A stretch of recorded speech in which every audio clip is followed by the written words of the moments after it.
Hola, hola. Hola. ¿Se oye ahí? Vale.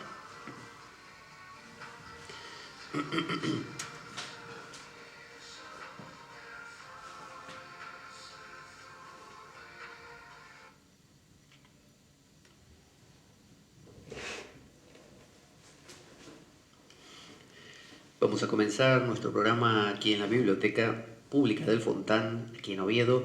Y tal como lo cortés no quita lo valiente, así lo hilarante no quita lo profundo. Y dado que la vida es un juego, aquí comienza La Espada de Damocles, la ficción más real que puedas concebir. La Espada de Damocles es un programa que por mera falta de objetividad cree ser diferente. Personajes mitológicos salidos de los más profundos avernos, leyendas escabrosas y sin sentido, curiosidades inquietantes e inútiles, historias antiguas malversadas por nuestra incapacidad de entendimiento, y cuentos carentes de profundo significado. También pretenderemos sin el menor éxito entender al ser humano en toda su dimensión. En suma, si quieres desperdiciar tu vida, aquí comienza La Espada de Damocles, la ficción más real que puedas concebir. La Espada de Damocles se emite a través del estudio de la radio Cuca de los lunes de 11 a 13 horas y también los domingos alternos. Hay que mirar para esto las fechas que vamos poniendo en las redes sociales, aquí en la Biblioteca Pública del Fontán, por gentileza justamente de la biblioteca. Y bueno, esta asistencia en la biblioteca es gratuita, se puede ver cómo grabamos el programa de esta manera presencialmente. Es de 12 a 13 horas y bueno, siempre se va a emitir también igualmente por Radio Cuca, que es la 107.3 de la FM de Oviedo. A través de nuestra web www.espadaweb.com.blogspot.com, ahí puedes descargar nuestros programas grabados y escucharlos en todo momento, en todo lugar, mientras paseas, mientras haces tus cosas, mientras trabajas, si es que no te perturba para tu trabajo. También a través de Twitter puedes conectarte a través de @PabloJVeloso. Puedes comunicarte a través de nuestro correo info@espadaweb.gmail.com, hacer comentarios, sugerencias, opiniones, contribuciones al programa o simplemente saludos. También puedes compartir nuestro programa y puedes subirlo, tienes toda libertad para subirlo a canales, ya sea de YouTube o de distintas o diferentes redes sociales. Pero sobre todo, sabes que no te lo puedes perder. Bueno, aquí estamos, bienvenidos y bienvenidas a La Espada de Damocles. Hoy vamos a tratar un tema, se ve que tengo medio atrancado el tema de los dientes aquí para pronunciar. Vamos a tratar un tema que tiene que ver un poco con lo religioso y un poco con aquella herencia mística que tiene Europa, que es la alquimia. La alquimia, de entre esas distintas vertientes que podemos recorrer para la espiritualidad, es aquella que, bueno, que más toca las raíces de este continente. Porque uno podría apelar a la India, por ejemplo, o podría apelar no sé, a lo que es muy estrechamente judío o musulmán, y bueno, un poco se escapa del ámbito occidental. Sin embargo, la alquimia, si bien se nutre de fuentes justamente judías, islámicas también en gran medida. La misma palabra alquimia es una palabra musulmana, es una palabra árabe, mejor dicho, más que musulmana. Pese a todo eso, la alquimia fue la redefinición que hizo Europa de aquellos saberes antiguos, del neoplatonismo, entre otras cosas, que llegó a estas tierras luego de la caída del Imperio Bizantino, en ese renacimiento italiano, como hablábamos también hace un ratito. Y, y bueno, esa alquimia es muy, muy cercana a nosotros, es algo que maneja un lenguaje que podemos entender. Y esa alquimia también se revistió en su momento de la iconografía cristiana y también de la jerga cristiana.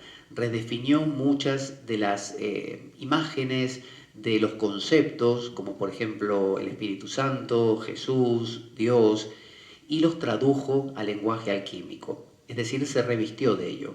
Eso generó que a varios alquimistas la hoguera los alcanzase, porque bueno, se veía como una suerte de herejía el hecho de tocar aquellas cosas tan sagradas e interpretarlas de otra manera.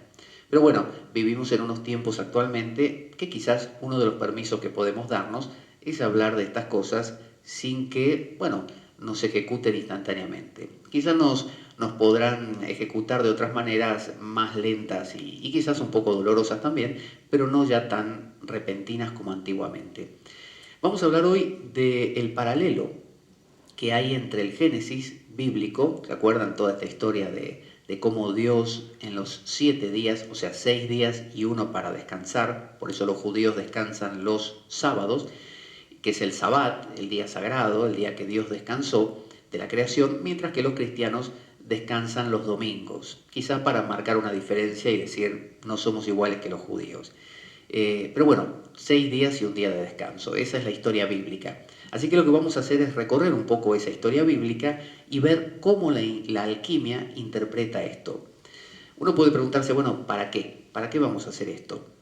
La alquimia busca un sentido más profundo, pero no solo filosófico, no solo así de pensar en pajaritos y en cosas así muy voladas, flotando en una nube, sino que la alquimia nos ayuda en lo cotidiano, nos trae muy parecido a lo que hacían los yogis en la India, que estaban cansados de la ortodoxia de los brahmanes, de los sacerdotes hindúes, que para hacer sacrificios y rituales uno tenía que tener mucho dinero y convocar un montón de sacerdotes, unos que cantaban los mantras, otros que hacían las oblaciones de mantequilla clarificada en el fuego y de arroz, y donaciones de vacas, no para matarlas, sino simplemente para donarlas.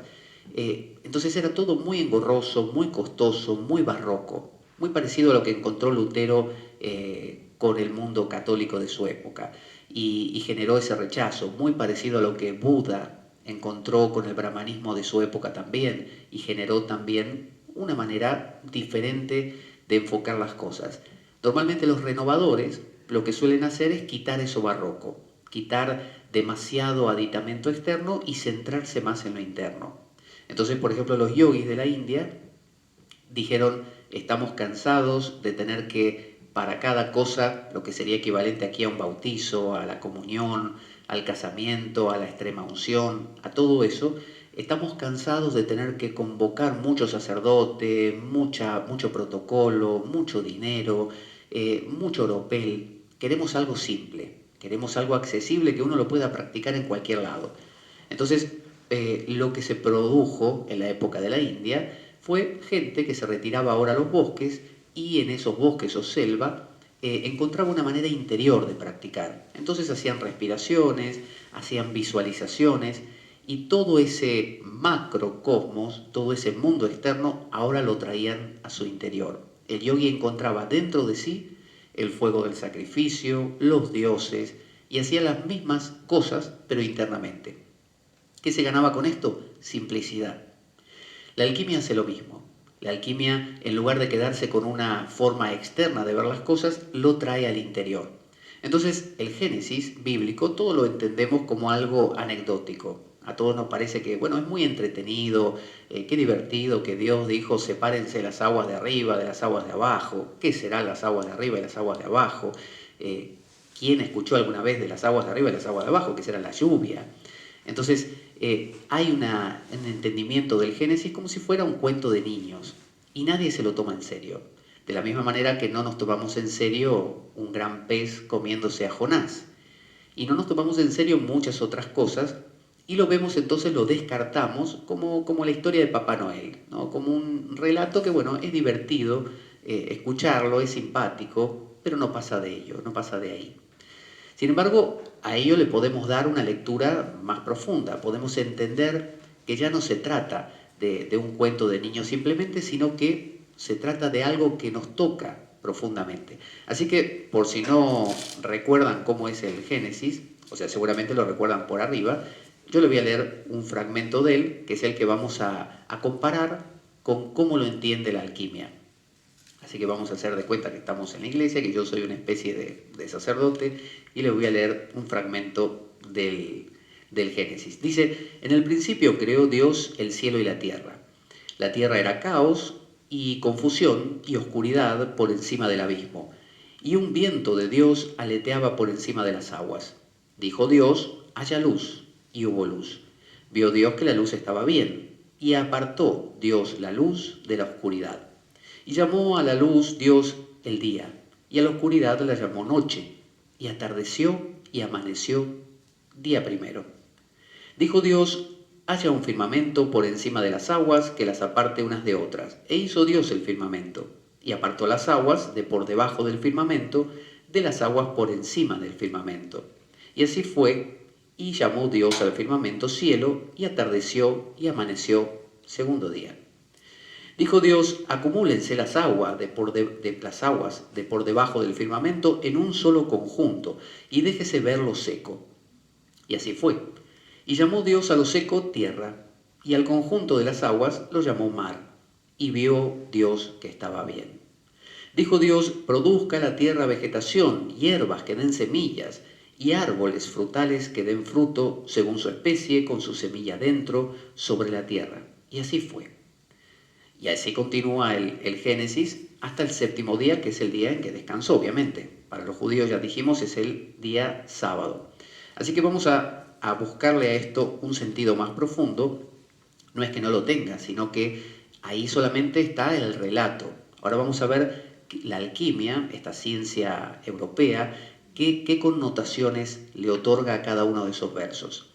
Y vamos a ver, entonces, vamos a entender qué es la alquimia. Normalmente pensamos que alquimia es hacer oro del plomo. Entonces son unos tipos que tienen en su casa un laboratorio con matraces, con tubos y con unos balones de cristal así, y que van recogiendo el rocío de la mañana, con unos trapos que lo van exprimiendo y calientan esto y le agregan distintas cosas, y con todo ello van generando, depurando esa sustancia y finalmente obtienen el oro.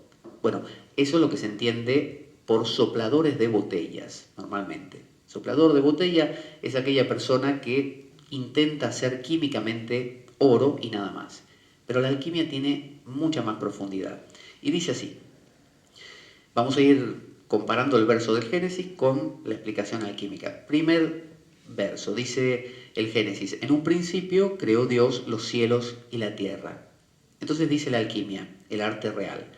En un principio el Dios inmanifiesto creó al Dios manifiesto o al caest y al caos. Según la alquimia, hay un Dios inmanifiesto. Hay un Dios, nosotros pensamos en Dios y pensamos en un señor con barba larga, como el de la Capilla Sixtina, que toca el dedo ahí de Adán. Le damos forma de persona. Entonces, hasta nos parece que Dios se enfada, que Dios se alegra. Vieron en el Antiguo Testamento que Dios se enfadó, no sé, con Sodoma y Gomorra y la destruyó. O se ofendió porque dice, Yahvé es un Dios celoso. Bueno, ese es el Dios manifiesto. Y luego hay un Dios inmanifiesto. Entonces, en la India también existe esa idea y se le llama Brahman, lo absoluto. Eso absoluto nadie lo pudo ver nunca. Nadie lo ve, nadie lo toca, nadie lo conoce. De hecho, los judíos mismos, cuando hablan de Dios, consideran que es algo, una realidad que no puede verse. Quien la ve muere. Moisés, cuando subió al monte Sinaí y también cuando se encontró con la zarza ardiente, que le hablaba y le decía, acércate, yo soy Dios, Moisés estaba aterrado, porque Moisés decía, si yo veo a Dios, muero. Ver a Dios es morir. Para el Islam, Dios no puede representarse de ninguna manera, no puede dibujarse ni nada. Y para el judaísmo tampoco. Solo el cristianismo se ha dado el permiso de dibujarlo a Dios de vez en cuando, como en la Capilla Sixtina, por ejemplo.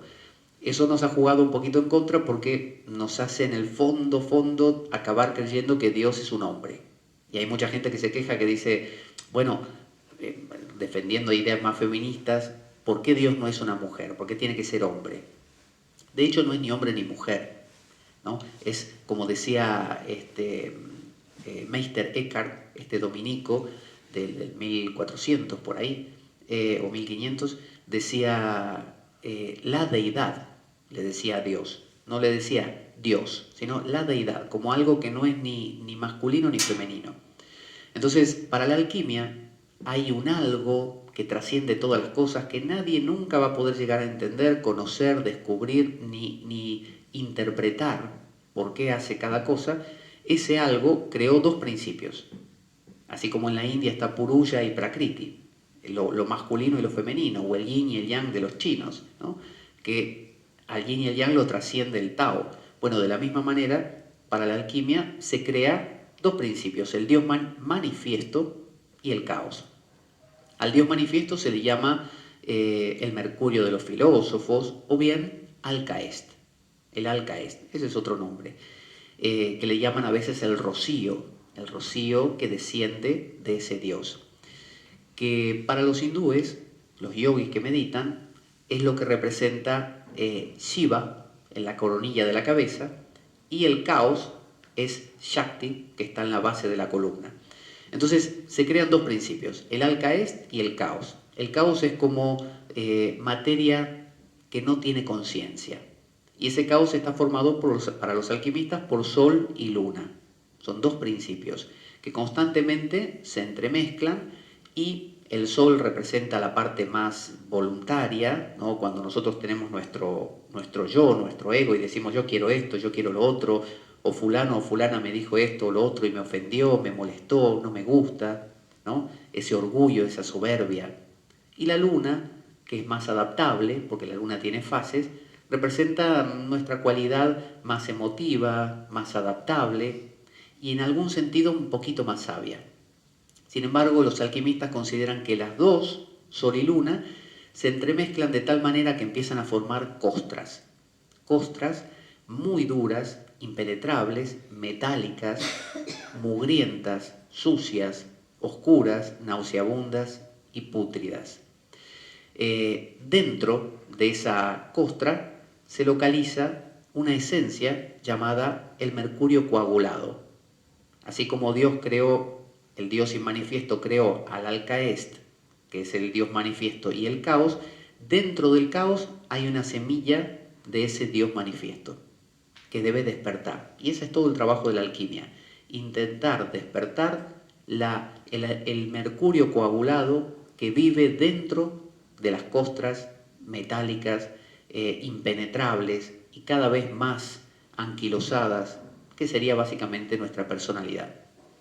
Uno se torna cada vez más rígido, cada vez más cabezota, cada vez más terco, más egoísta. Bueno, todo eso, ¿vieron cuando dicen no te abres al Espíritu Santo? El Espíritu Santo quiere entrar en tu vida, esa emanación, la emanación de Dios, y tú te cierras a Él.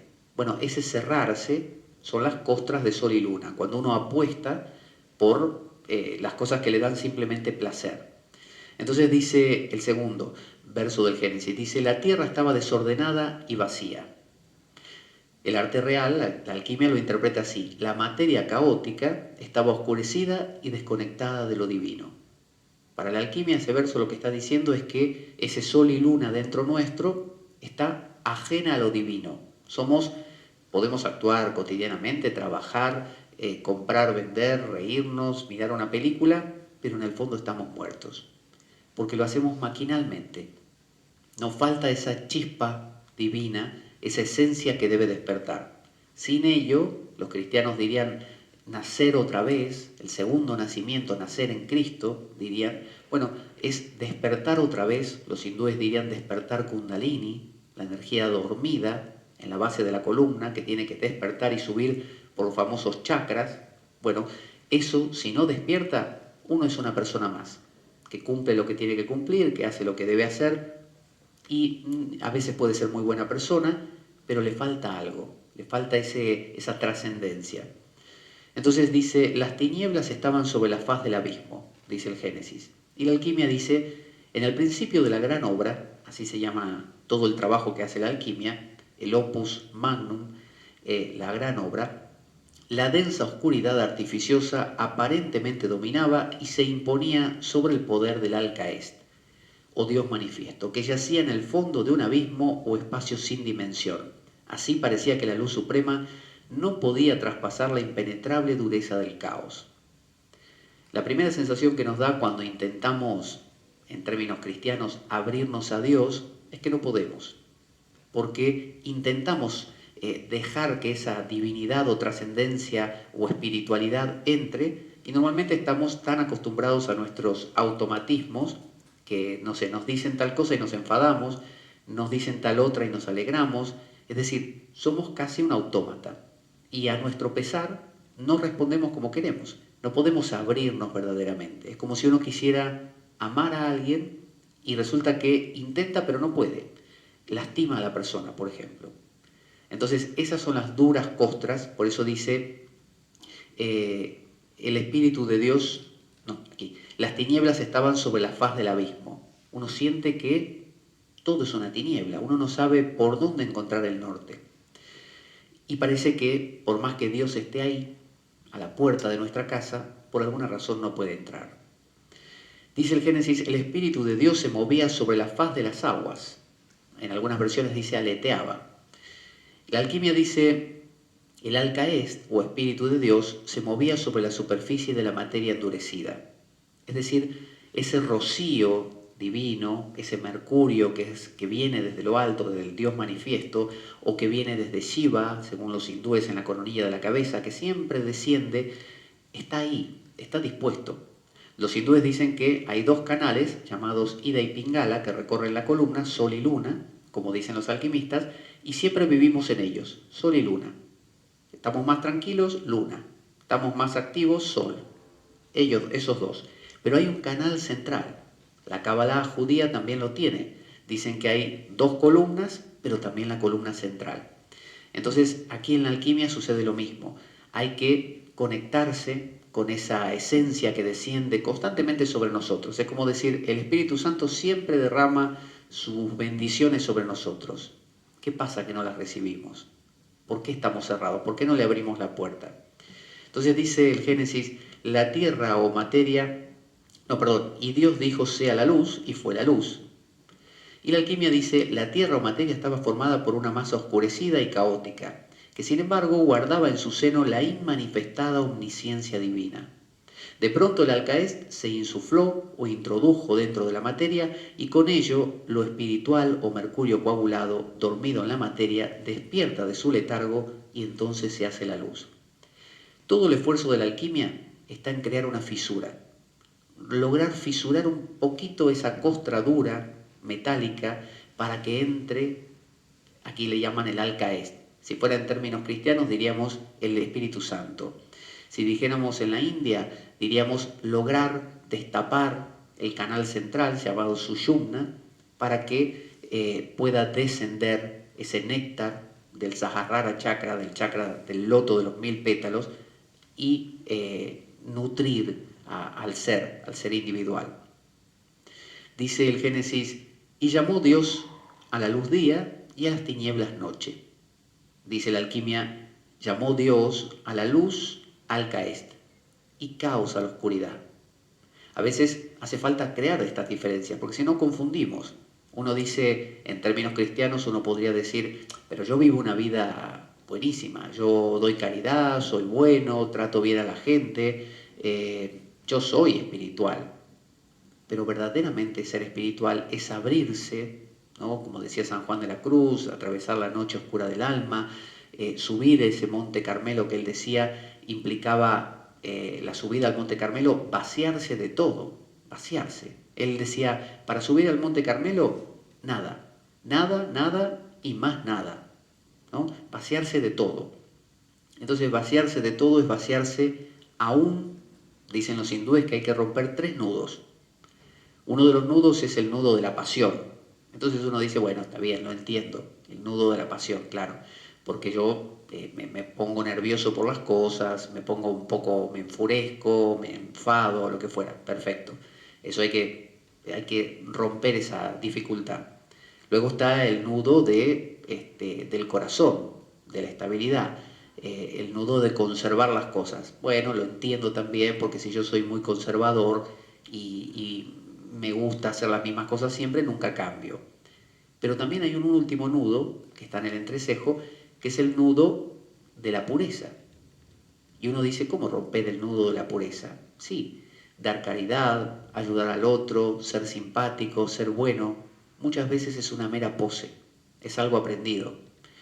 En una época, Osho, un maestro hindú muy controvertido, gustaba de fastidiar a la Madre Teresa de Calcuta, como vivía en la India también, y este Osho escribía artículos donde constantemente hablaba de la Madre Teresa y decía que la Madre Teresa ayudaba a los pobres y daba la vida por el otro y todo porque lo había aprendido, porque le habían enseñado que ese era un camino posible y lo tomó. Es decir, no por amor. Muchas veces uno ve a alguien que da la vida por el otro y en realidad es porque le enseñaron que hay que dar la vida por el otro y que es bueno hacerlo y eso aplaca nuestra conciencia. Porque cuando uno da la monedita al pobre, al necesitado, o el consejo al amigo, o presta el libro al que necesita, uno en el fondo dice, ah, qué bueno soy, ¿no? Entonces hay como una sensación de reconfortante, una reconfortante sensación de soy bueno, Dios me quiere, Dios me aprueba, el gran papá ahora me va a tener en cuenta. Entonces eso hay que romperlo también. Sin eso no se sale del meollo, se queda uno dentro. San Francisco de Asís, por ejemplo, rompió con todas las estructuras de su momento y ni siquiera aceptó entrar en una de las órdenes existentes porque él veía eso, la tiranía de lo bueno, la tiranía de los buenos, ¿no? Seamos todos buenos, querrámonos, tratémonos bien, ayudémonos mutuamente. Eso no necesariamente es por amor. El comunismo se basa en ayudarse mutuamente y no necesariamente es un acto de amor, simplemente es conveniente, es muy conveniente. Entonces, dice el Génesis, y dijo Dios, hágase, sea un entendimiento o firmamento, también dice la Biblia, un firmamento en medio de las aguas y haya apartamiento entre aguas y aguas.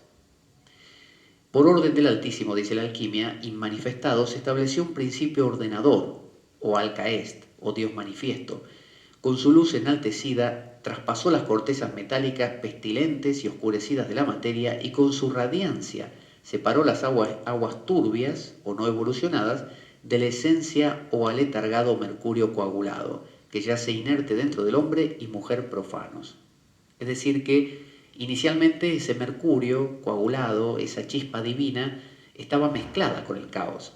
Pero este alcaest, esta esencia divina, este Espíritu Santo, lo que hizo fue separar una cosa de la otra, claramente, y decir, tienes una esencia divina que puede llegar a despertarse. Mírala, ahí está ahí. No la confundas. El Génesis dice, Dios apartó las aguas que estaban debajo del entendimiento o firmamento de las aguas que estaban sobre el firmamento. Entonces, en la alquimia tradicional de alto grado, separar las aguas significa establecer un orden jerárquico. El principio rector de este ordenamiento es el firmamento o alcaest, que fue designado como tal por Dios, el Dios en manifiesto. Al alcaest se le encomendó la función de poner orden en la creación, de modo que él se situó en la cúspide del poder como alcaest entero o completo, para regir al alcaest rebajado, que ocupa una segunda posición, y está disminuido para no quemar a la materia impreparada que debía absorberlo. Es decir, en la alquimia se hace mucha hincapié en que uno no debe quemar la obra. La obra alquímica necesita un fuego. Uno tiene que calentar los productos, los vasos que tiene, pero si uno se pasa de fuego, se acabó la obra. Uno la quemó y la tiene que tirar y volver a empezar. Y al alquimista le llevaba años, a veces, lograr seguir este proceso paso a paso.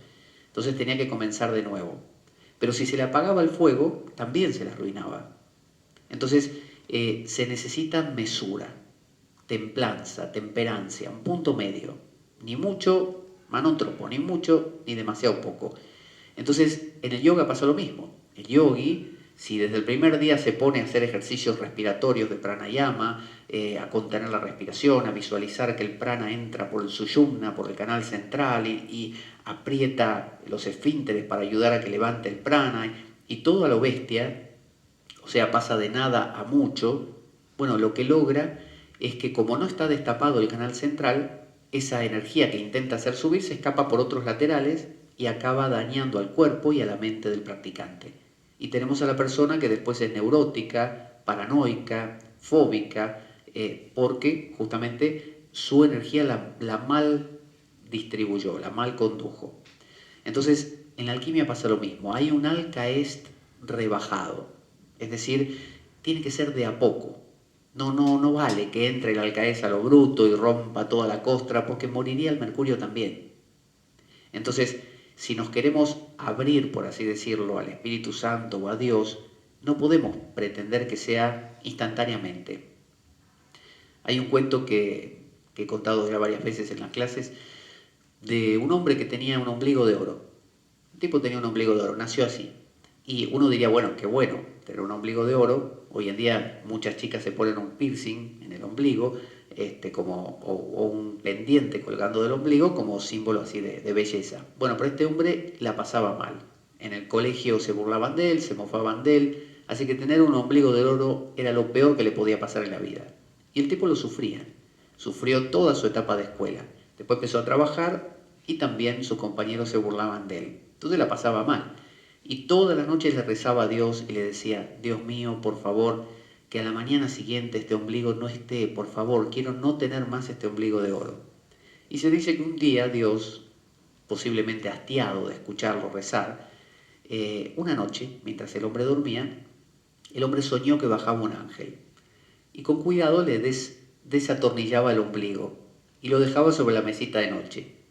Entonces el tipo, lo primero que hizo por la mañana, imagínense, al despertarse, ¿qué es? Mirar la mesa de noche. Y ahí estaba el ombligo de oro. Entonces el tipo tenía una alegría, pero que lo invadía. Y dio un salto en la cama con un grito y en ese momento se le cayó el culo. Es decir, ese ombligo de oro estaba sosteniéndole el culo. Y desde el momento en que se lo quitaron, se le cayó el culo. Es decir, a veces estamos dentro de nuestro lío interior, más o menos vamos tirando, ¿no? Más o menos esa homeostasis natural que tenemos nos hace tirar para adelante. Si nos cambian de repente, quizás nos descalabramos demasiado. Entonces tiene que ser de a poco. Si yo tengo una persona que tiene una joroba, así, una chepa, así todo doblado hacia adelante, y camina con la cabeza hundida, y yo soy, no sé, Jesús de Nazaret, y lo toco así, y el tipo se endereza en un instante, lo más probable es que se caiga de espaldas, porque estuvo acostumbrado siempre a ir hacia adelante, a tirar el peso hacia adelante. Valdría más que yo le diga, mira, te he tocado, y día tras día te vas a ir enderezando, no te preocupes, hasta quedar derecho. Entonces el tipo se va acomodando. ¿Vieron las embarazadas? Que si una embarazada tuviera una barriga así de un día para el otro, se caería de bruces. Pero no, como es poco a poco, van echando la columna hacia atrás, por eso a veces hay problemas de cintura, para compensar el peso. Entonces, todo en la vida es de a poco. Si algo ocurre repentinamente, perturba el orden. Por eso la obra tiene que ser paulatina. De lo contrario, tenemos gente que por ir demasiado rápido se descalabra. Y tenemos así en el ámbito religioso, gente que se vuelve, que escuchó a Jesucristo, que vio a la Virgen, es decir, situaciones demasiado extremas que después no pueden ni funcionar en el mundo. Entonces dice el Génesis, y llamó Dios al firmamento cielo. Y la alquimia dice, y llamó Dios al firmamento alcaest, ¿no? Eso que el Génesis llama el firmamento, las estrellas, es lo que llamarían los yogis Shiva, ¿no? O llamarían los alquimistas el rocío que desciende del cielo, que es el que sirve para la obra alquímica. Dice el Génesis, y Dios dijo, júntense las aguas que están debajo de los cielos en un lugar, y descúbranse la seca, y así fue. O sea que se forme la tierra. Dice la alquimia, desde el punto de vista alquímico, juntar las aguas que están debajo del cielo, ¿no? O debajo del firmamento, o debajo del alcaest, equivale a separar la materia agitada y convulsionada de la parte esenciada o mercurial. Es decir, esto es sol y luna, el caos, ¿no? Mi caos, mi costra metálica pútrida y nauseabunda. Y esto otro es la esencia divina, el mercurio de los filósofos, el mercurio coagulado que vive en mí y que tengo que despertar. El Génesis dice, y llamó Dios seca a la tierra, y al ayuntamiento de las aguas lo llamó mares, y vio Dios que era bueno. Y dice la alquimia, la unión o ayuntamiento de las aguas designa a la agitación o convulsión de la materia, y la seca es llamada contenido esenciado o mercurial. En el Génesis dice la alquimia, cuando Dios habla de las aguas, se refiere a ese lío interior que uno tiene, sol, luna, que alternan, que un día estoy relajado porque estoy más influenciado por la luna, otros días estoy nervioso porque estoy más influenciado por el sol. Los hindúes, por ejemplo, dicen que la fosa nasal izquierda es la luna y la derecha es el sol. Entonces muchas veces se hacen ejercicios de tapar una u otra fosa nasal para propiciar, sobre todo la lunar, que es más propicia para el yoga o la meditación. Es como decir que el monje, por ejemplo cristiano, fíjense cómo es un monje. Un monje no es iracundo en general, suele ser un tipo tranquilo. O sea, intenta propiciar su luna, porque es lo que más lo acerca a Dios, o más lo acerca a ese Espíritu Santo, a ese Alcaest. Entonces, ¿cómo nos vamos a abrir a algo si estamos en el polo contrario? Para abrirnos hacia ese algo, aunque sea, tenemos que acercarnos a la puerta para abrirla. Bueno, eso es la luna. Entonces dice el Génesis, y Dios dijo, produzca la tierra hierba verde, hierba que haga simiente, árbol de fruto, que haya fruto según su naturaleza, que su simiente esté en él sobre la tierra, y así fue. Y dice la alquimia, la propia tierra o materia debe ser trabajada mediante acciones que le sean beneficiosas, que la limpien de su caos u oscuridad, y que dicho quehacer produzca el fruto del bien, según sea la semilla u obra realizada y según el desarrollo de la esencia interior del labrador. Siempre se habla de la tierra del filósofo, y muchas veces se dice que es la piedra, ¿no? El lápiz, la piedra filosofal. Esa piedra, para que se convierta en la piedra filosofal, inicialmente es la piedra bruta, la piedra oscura, la piedra negra. ¿Vieron la Kaaba de los musulmanes? Que es una piedra, esencialmente es un cuadrado, ¿no? Pero dentro de ese cuadrado está la parte importante, que es un meteorito que cayó alguna vez, que dicen ellos que lo envió no sé qué arcángel, no me acuerdo ahora, creo que Gabriel, y es una piedra negra. Bueno, es negra. Están las vírgenes negras, está Kali, la diosa negra. Todas las energías negras son la piedra en bruto, son una metáfora de la piedra en bruto. ¿Y qué hacen los musulmanes alrededor de la Kaaba? Dan vueltas, giran, dan vueltas y vueltas y vueltas.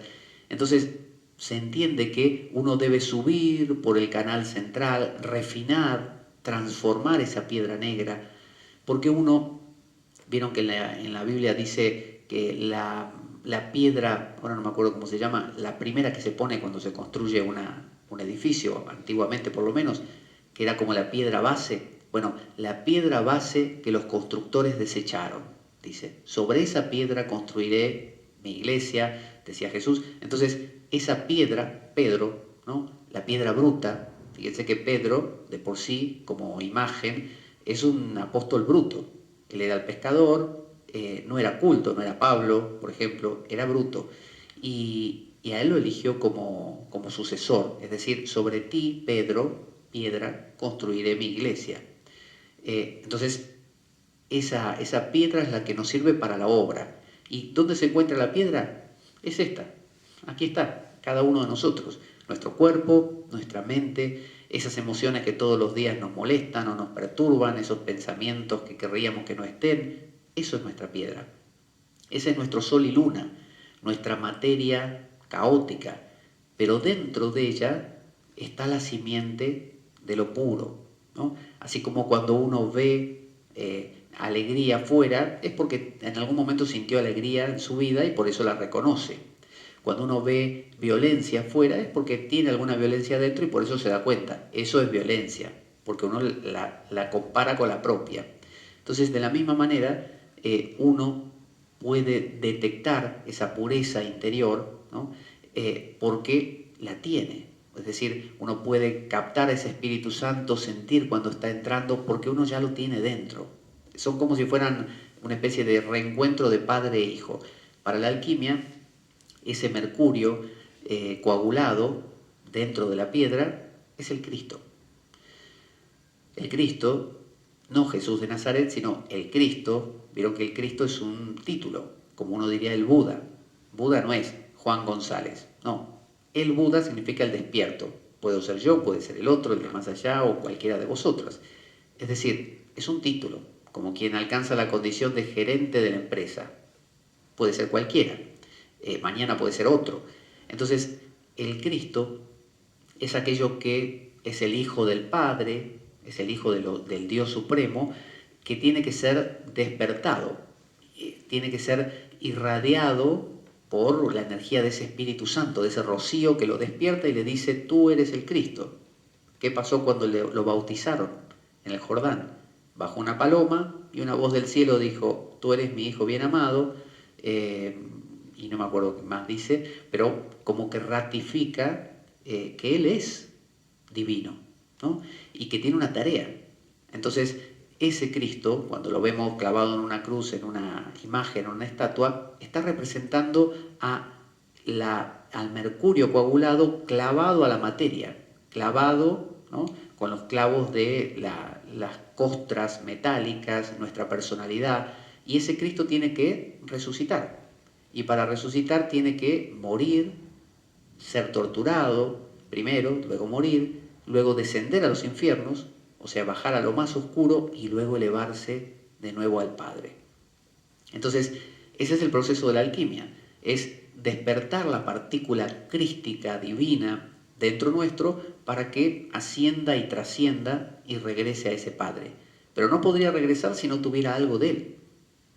Uno no puede, como digo, reconocer el amor si uno no sintió nunca amor en su vida. No lo reconoce. Es como esas famosas neuronas espejo que se dice. Si uno no las tiene activas, uno no ve en el afuera algo porque no lo ve dentro. Entonces dice el Génesis, y Dios dijo, sean las luminarias en el firmamento de los cielos para apartar el día de la noche, y sean por señales y por tiempos determinados, por días y por años.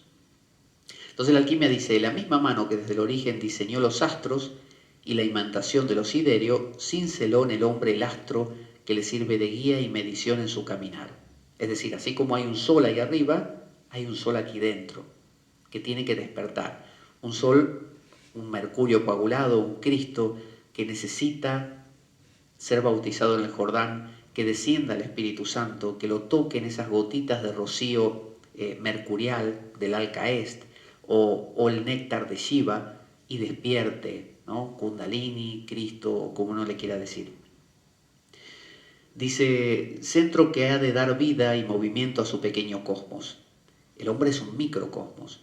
El hombre y la mujer son movidos paulatinamente por un impulso superior. Acomodan su paso al caudal de luz imantadora que reciben, de manera que su desplazamiento por la senda espiritual es determinado por la cantidad que absorben de la potente radiación de luz, o Alcaest, que en cada oportunidad propicia les permite unificarse en cada ocasión con un estado de elevación superior a los anteriores. ¿Vieron cuando Pablo de Tarso decía en sus epístolas, ya no vivo yo, Cristo vive en mí? Es como una especie de decir, ya no vivo yo, la costra metálica, ¿no?, el caos, el sol, luna, ya no, ahora entró. Ahora me caí de mi caballo cuando Jesús me habló y me dijo, Saulo, ¿por qué me persigues? Ahora te llamarás Pablo y harás mi obra. Bueno, o le dijo, ve a Damasco y habla con Ananías, y Ananías le dijo, lo que Dios quiere es que tú hagas tal cosa. Entonces, Pablo cambió, se convirtió en otra persona. Ahora él ya no sentía ser él, ahora sentía que había como una fuerza superior que lo movía. Eso es el Espíritu Santo. ¿Vieron cuando un cristiano dice, siento que el Espíritu Santo me habla? Jesús les decía a sus discípulos, no penséis lo que vais a decir, sino que dejad que el Espíritu Santo hable por vosotros. Es como una especie de trascender, salirse de yo. No se trata de solucionar mis problemas psicológicos. Al revés, este modo de la alquimia no es el modo de, a ver, esta costra nauseabunda que tengo, ¿cómo la mejoro?, ¿no? Como si fuera la psicología. No, simplemente dice, en lugar de eso, me abro a una cosa más grande y dejo que esa cosa me rescate, me transforme. Dice el Génesis, y sean las luminarias en el firmamento de los cielos para alumbrar sobre la tierra. Y así fue. Dice la alquimia, y el mercurio interno continuará iluminando a la materia oscurecida para que algún día entre los días se transforme toda ella en alcaeste. Esto quiere decir, es un proceso gradual. Uno dirá, bueno, yo fui a la iglesia y me bautizaron y tomé la comunión, ya está. Con eso ya estoy totalmente limpio. Vieron que no pasa así, no es así. Es un proceso gradual, poco a poco. Uno va limpiando detalles, costras, va abriéndose cada vez más a eso, va dejándose seducir, ¿no?, por Dios, va dejándose impregnar. Entonces el Génesis dice, hizo Dios las dos luminarias grandes, la luminaria grande para enseñorearse en el día y la luminaria pequeña para enseñorearse en la noche, y las estrellas. Y la alquimia dice, y puso Dios en el hombre una luminaria grande, el sol central o su mercurio interior, que genera su propia luz, nutrido por el alcaeste. O sea que si no estuviera eso, aunque esté muy oscurecido y tapado, si no estuviera eso, directamente no podríamos tener ni conciencia. La poca conciencia oscurecida, aplastada que podamos tener, es gracias a esa chispa divina, que llamaríamos el alma. Entonces dice, en el hombre coexisten dos sectores, el mercurio interno, que debe ser sometido a un proceso que los alquimistas llaman el solve et coagula. Solve et coagula, disuelve y vuelve a coagular, vuelve a cristalizar. Este es un proceso eterno, no hay que hacerlo una sola vez. Como les digo, no es que uno va a tomar la comunión y se acabó. Tiene que ser, ¿por qué uno toma la comunión si es cristiano todos los domingos, ¿no? O a veces diariamente, si uno, supongamos, va a misa. ¿Por qué? ¿Por qué esa renovación de? ¿Por qué hay que hacerlo diariamente? ¿Por qué no lo hace una sola vez y se acabó? Si es el cuerpo de Cristo. Porque justamente esas costras, esas coberturas necesitan poco a poco ir siendo atravesadas y ir siendo despertado ese Cristo interior. Entonces, el proceso del solve coagula en la alquimia muchas veces es externo, como un laboratorio, hacerlo externamente, pero hacer cosas externamente repercuten en nuestro interior también, o sea, son lo mismo. Es decir, yo necesito, no sé, hacer la despedida de soltero cuando me caso. ¿Por qué? ¿Por qué no me caso simplemente y ya sé que estoy casado? ¿Por qué se necesita socialmente una despedida de soltero? Para que me entere. Si yo no hago la despedida de soltero, me cuesta un poquito más darme cuenta que estoy casado. En cambio, si me hacen una despedida de soltero y la paso mal y todo eso, bueno, por lo menos me voy a dar cuenta de que, oye, acá está pasando algo, esto no sigue igual, algo ha cambiado, ahora soy una persona casada. Entonces, todos los rituales exteriores que hagamos nos ayudan a realmente hacer cambios interiores, a darnos cuenta que estamos transformándonos, a concretarlo. Entonces, la repetición de la comunión, la repetición de la meditación diaria, ¿no? Para el yogi será con su respiración hacer subir y bajar el prana por la columna, por los diferentes chakras. Para el alquimista será su trabajo de laboratorio, pero también en muchas formas de alquimia un trabajo así como el del yogi, interior y de visualización.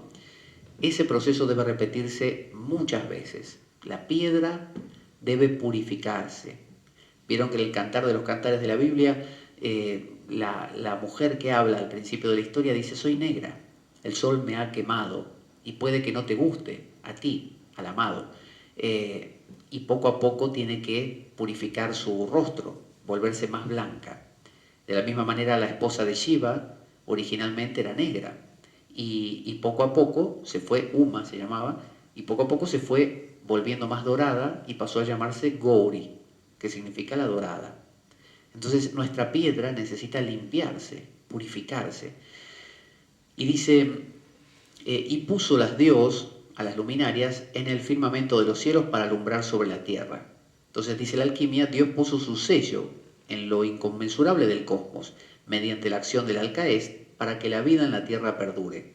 Esta permanencia no es otra cosa que la realización constante de la gran obra, en la cual el alcaest, emanado de la fuente de origen o Dios, desciende hasta la materia para alumbrar, encender, quemar y disolver las capas endurecidas. Es decir, el proceso de la alquimia es doloroso. Cristo, cuando murió en la cruz. Antes de morir en la cruz fue torturado, ¿no? Si vieron la película La Pasión de Cristo, la de Mel Gibson, verán que le dieron ahí como a mansalva. Y luego fue muerto en la cruz con todo el sufrimiento y luego tuvo que descender a los infiernos y finalmente subió a los cielos. Habrá sido para él un alivio finalmente. Es decir, hay un proceso que en la alquimia es lo que se llama la nigredo, el ennegrecimiento, la noche oscura del alma. Uno tiene que pasarla mal primero, porque tienen que quemarse un montón de cosas. No existe esa espiritualidad de plástico que consiste en que viene uno, nos toca la frente y ya estamos en una paz absoluta, donde nunca más sucede más nada y estamos en perfecta armonía. Dice en el Génesis, y puso Dios a las luminarias para señorear en el día y la noche y para apartar la luz de las tinieblas, y vio que todo era bueno. Todo ello, dice la alquimia, para separar el caos u oscurecimiento del hombre y hacer viva su luz interior, para que permanezca por siempre activa en el ruedo luminoso del Creador. Es un juego. ¿Por qué Dios hizo esto? ¿Por qué directamente no estamos todos disueltos en su esencia y todos felices y cantando en un paraíso celestial? ¿Por qué estamos complicados? ¿Por qué tenemos pensamientos que no nos gustan? ¿Por qué nos peleamos? ¿Por qué hay esta costra que tapa ese mercurio? Cuando el alcaest primero creó por orden de Dios, dicen toda esta rama de la alquimia y del gnosticismo, que ya lo hablamos en algún programa, no creó a Adán y Eva, creó a Adán-Eva, que le llaman el Adán original. El Adán original era hermafrodita, era mitad Adán y mitad Eva, estaba pegado. ¿Qué pasaba? El tipo se sentía tan completo, el tipo, bueno, tipo, mujer, no sabemos cómo llamarlo, pero se sentía tan pleno, no necesitaba nada. Normalmente uno necesita del otro polo, ¿no? Si es hombre la mujer, si es la mujer el hombre, o así sea homosexual, siempre necesita un complemento, un algo que sea un poquito diferente. Bueno, cuando hablamos de algo que está integrado, no necesita nada. Y si no necesita nada, se había adormecido ese Adán. Era un Adán que no le importaba nada, estaba así disfrutando de su paz. Entonces, ¿qué hizo Dios?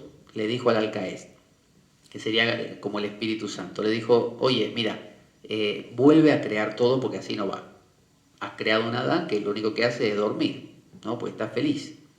Entonces, ¿qué hizo el alcaest? Lo cortó al medio, lo dividió en dos. Dice, a partir de ahora, Adán y Eva, y a ver cómo se arreglan. Entonces, Adán buscando a Eva, Eva buscando a Adán, Eva huyendo de Adán, Adán huyendo de Eva, y todo ese tema eterno que tenemos, no solo con las parejas, sino con amigos o con preferencias y apetencias que tenemos, que de a rato nos gustan, de a rato nos queremos sacar de encima algunas cosas. Bueno, ese es el juego de la vida. La vida se trata de encontrar, ¿no? Encontrarnos. Y si un día nos encontramos verdaderamente, bueno, nos vamos a arreglar, otra vez nos las vamos a arreglar para volver a descomponer todo y volver a empezar. Porque la vida tiene que ser eso, juego. Por eso la alquimia es un camino sin fin. Y la búsqueda de Dios es un camino sin fin. La Santa Teresa de Lisieux, decía en uno de sus cantos que ella disfrutaba mucho cuando Dios se le aparecía y le daba sus dones. Pero también había, ella decía en sus poemas, había momentos en que Dios se le ocultaba. Le dice, tú a veces, hablándole a Dios, te ocultas de mí y juegas a desaparecer, para que yo te busque con más desesperación y finalmente aparecerte y que yo te disfrute mucho más. Entonces, ese es el juego divino. Todas las religiones lo entienden así, como que Dios necesita divertirse, entonces crea estas situaciones. Dios necesita ponerse en el interior nuestro y que nosotros mismos nos busquemos para encontrarnos. Es esa purificación eterna que no acaba nunca. Y quizás esa es la magia de la alquimia, o la magia de la religión, lo divertido, el hecho de que siempre podamos estar en busca de un algo más que se nos escapa. Entonces, alguien preguntó si había un final para la piedra filosofal, si el filósofo realmente podía llegar a ello. Y la respuesta es no, no del todo. Y los hindúes lo dicen también. Hay un mukti, una liberación que puede alcanzar el practicante hindú, pero también hay un videha mukti. El videha mukti es la liberación post-mortem. Hasta no morir, el hindú entiende que no va a poder liberarse de todas sus costras metálicas. Siempre va a haber un enfadito pequeño, siempre va a haber una preferencia por esto y no por lo otro, un desagrado de tal cosa y un agrado de tal otra, mucho más mitigado, es verdad, mucho más llevadero, es verdad. Es decir, esa persona uno la ve y ve como si tuviera un aura, la ve casi divina, pero va a notar que tiene detalles humanos. Bueno, eso se acaba solo con la muerte, con el Videha Mukti. Por eso el camino de la alquimia es un camino de solvet coagula, que no acaba jamás. Es verdad que el solvet coagula llega a un punto que coge su propia inercia y ya empieza a funcionar casi solo. La persona que se abrió al Espíritu Santo y el Espíritu Santo acostumbra a venir a visitarla, ya es una persona que es amiga de eso y ya es frecuente. Así como uno se acostumbra a alejarse del Espíritu Santo, bueno, también se acostumbra a estar en compañía de Él. Entonces, ¿cómo podría ser una forma fácil de conectarse con este solvet coagula? Si uno no sabe ejercicios de yoga con esto de los chakras, por ejemplo, o ejercicios de alquimia que implican visualización, porque los hay y son muy simples, pero bueno, quizás explicarlos ahora es difícil. Bueno, simplemente entrando, aprendiendo a entrar en silencio, a quedarse quieto. Vieron que en uno de los salmos dice Dios, aquíétate y sabe que soy Dios. Aquíétate y sabe que soy Dios. Es decir, saber entrar en silencio. En los benedictinos existe una secuencia de palabras que definen el proceso que ellos tienen para acercarse a Dios y que empieza con la lectura divina, le llaman la lectio, después está la oratio y finalmente está la meditatio. La meditatio y luego la oratio. La cuestión es que pasan de leer primero, meditar en lo que leyeron y finalmente quedar en silencio. Y eso lo olvidamos muchas veces. Nos parece que todo es hablar. Entonces uno dice, si le reza a Dios, no, Dios, necesito que me concedas esto porque te pido por mi familia, te pido por mi salud, la salud del vecino y me enteré que tal tiene un problema, a ver si lo puedes ayudar también. Pero eso está bien por un lado, pero sabe a poco. La idea es abrirse, no intervenir, sino uno quiere ser el titiritero de Dios, no quiere manejarlo para el gusto propio. No se trata de eso, se trata de que las costras esas se aflojen y dejen entrar. Es más pasiva la actitud que activa, que es contrario a lo que aprendimos. Siempre aprendimos a ser los activos, los que queremos cambiar las cosas. Bueno, todas las técnicas de meditación y contemplación, como en el cristianismo, son técnicas de abrirse. Por ejemplo, en el cristianismo ortodoxo hay un libro que se llama Relatos de un peregrino ruso, que es una novelita muy pequeña que cuenta la vida de un peregrino en Rusia que va justamente peregrinando de un lugar al otro y lleva un chotki, que es un rosario ruso de la iglesia ortodoxa hecho con nudos, con tela, con lana, mejor dicho, y bueno, él con él va repitiendo diariamente una cantidad pero infinita, ¿no? Que le dijo su gurú, su starets, le dijo que repitiera, pero como decir 1000 oraciones por día,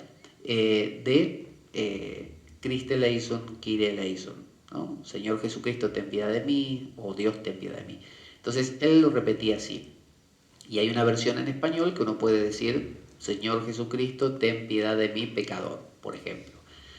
O bien, si a uno le gusta más lo oriental, se mete con el tema de los chakras y la kundalini y subir y bajar el prana. O con lo alquímico. Pero bueno, lo traduzco a un lenguaje así cristiano para que se vea que se puede hacer en cualquier ámbito. Entonces este hombre lo repetía miles de veces por día. Y se suele repetir con la respiración. Los rusos lo hacen así. Inhalan y dicen Señor Jesucristo y sienten que en esa inhalación meten al Señor Jesucristo en el corazón. Hacen una retención de aire bajando la barbilla un poquito y retienen, dicen ellos, hasta que como que incomoda un poco y hay que exhalar. Y en ese momento exhalan y dicen, ten piedad de mí, pecador. Ellos lo dicen en griego, dicen Christe eleison, retienen el aire y luego Kyrie eleison. Y así lo hacen un montón de veces. y en silencio y en quietud. Y de esa manera alcanzan lo que llaman ellos la esiquia, ¿no? Esa paz del corazón. Eso es lo que abre a ese Espíritu Santo o al Caest o Shiva, como uno lo quiera llamar. Todo lo demás, no. O sea, uno puede ser muy divertido, contar chistes, trabajar mucho, ser un gran padre de familia, todo lo que uno quiera. Pero no va a tocar esta realidad. Esta realidad está en el silencio, está en la calma, en la quietud. Entonces, hemos recorrido aquí parte, ¿no?, del Génesis, no todo, faltaba otro poco más. En alguna ocasión lo completaremos, porque la alquimia tiene raíces que se acercan mucho a nosotros. Quizás uno dice lo hindú con los chakras no me es afín, porque me suena muy raro, pero la alquimia sí está mucho más cerca. Y aunque uno no se meta a practicar la alquimia, por lo menos entendiéndola quizás regrese a su práctica común, cristiana, que la conoce, y bueno, y diga, bueno, ¿por qué no hacer esta oración? ¿Quién la hace hoy en día? Los monjes, pero no de otra religión, católicos, los monjes. Lo que pasa es que la persona de a pie común dice, no, yo con ir a la misa los domingos ya estoy. ¿Para qué más? Me confieso, voy a misa y se acabó. Durante la semana hago mis cosas. Sin embargo, uno puede incorporar esta práctica interior que hoy en día es privativa de los monjes, no porque sean especiales, sino porque los monjes tienen ese conocimiento que no esté accesible, lo está, pero a nadie le interesa. Y de hecho hoy en día, desgraciadamente, quizá uno va y le pregunta al párroco de la esquina sobre estas contemplaciones y le dirá, no sé de qué hablas, no sé de qué hablas. Tú reza el rosario que hoy a la tarde lo rezan y listo, con eso estarás bien. Entonces, a veces hace falta profundizar por uno mismo, leer un poco más, comprender estas cosas y descubrir que forma parte hasta de la propia religión. Por eso digo, hasta si uno es católico, bueno, está dentro del catolicismo, no es ajeno, es menos frecuente, no muy accesible, pero presente. Dado que la vida es un macabro juego, concebido por una mente perversa, únete a nosotros el próximo domingo aquí en la biblioteca, el próximo domingo que corresponda mirando las redes sociales aquí en la Biblioteca Pública de Oviedo, si quieres venir a presenciar la grabación del programa de la Espada de Damocles de 12 a 1 de la tarde, y también aquí en Oviedo, y también los lunes, todos los lunes, de 11 a 13 horas a través del estudio de la Radio Cuca, esta vez por las ondas radiales y también luego por internet, todos los lunes de 11 a 13 horas. También puedes descargar nuestros programas grabados. Así que la próxima vez que escuches estas palabras, la espada de Damocles, la ficción más real que puedas concebir. Buena semana para todos, buena vida y avanti Damocleanos. Gracias.